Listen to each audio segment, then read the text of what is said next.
एक घने जंगल के किनारे एक छोटा सा पेड़ था। उस पेड़ पर एक नन्ही चिड़िया रहती थी। उसके पंख कमजोर थे, इसलिए वो ज्यादा उड़ भी नहीं पाती थी छोटी।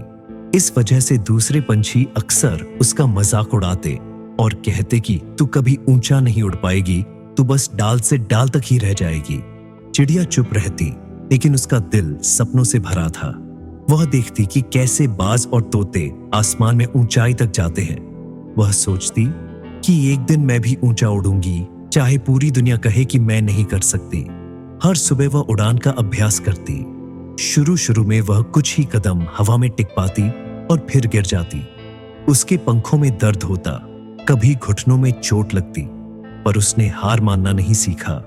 एक दिन तेज आंधी आई, बड़े बड़े पक्षी अपने घोंसलों में छुप गए, लेकिन यह छोटी चिड़िया अपने पेड़ से नीचे गिर पड़ी। हवा ने उसे दूर नदी किनारे पहुंचा दिया। वह अकेली थी, घायल थी और डर गई थी। उसने सोचा कि शायद सब सही कहते थे, मैं कभी उड़ नहीं पाऊंगी। लेकिन तभी उसकी नजर आसमान में उड़ते सारस पर पड़ी। सारस आंधी में भी डटा हुआ था। चिड़िया ने महसूस किया कि डर से छुप जाने से बेहतर है कि अपनी पूरी ताकत लगाकर कोशिश की जाए। उसने खुद से कहा कि अगर मुझे गिरना है तो कोशिश करते हुए गिरूंगी, डरते हुए नहीं। वह कांपते पंखों के साथ फिर खड़ी हुई। पहली बार उसने पंखों को पूरी ताकत से झटका। हवा ने उसे ऊपर उठाया। वह कांप रही थी पर उड़ रही थी। धीरे धीरे उसका आत्मविश्वास बढ़ता गया। दिन बीतते गए। चिड़िया रोज अभ्यास करती।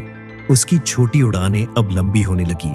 और एक सुबह जब सूरज उग रहा था, पूरी जंगल ने देखा वही नन्ही चिड़िया जिसे सब हंसते थे, आसमान में ऊंचाई तक उड़ रही थी। दूसरे पंछी दंग रह गए। उन्होंने कहा कि हमने तुझे कमजोर समझा, लेकिन तेरे हौसले ने तुझे सबसे मजबूत बना दिया। चिड़िया ने मुस्कुराते हुए जवाब दिया कि सफलता पंखों से नहीं बल्कि हिम्मत से मिलती है। लोग चाहे जितना मजाक उड़ाए, आपकी कीमत सिर्फ आपकी मेहनत तय करती है। गिरना हार नहीं है, कोशिश छोड़ना हार है।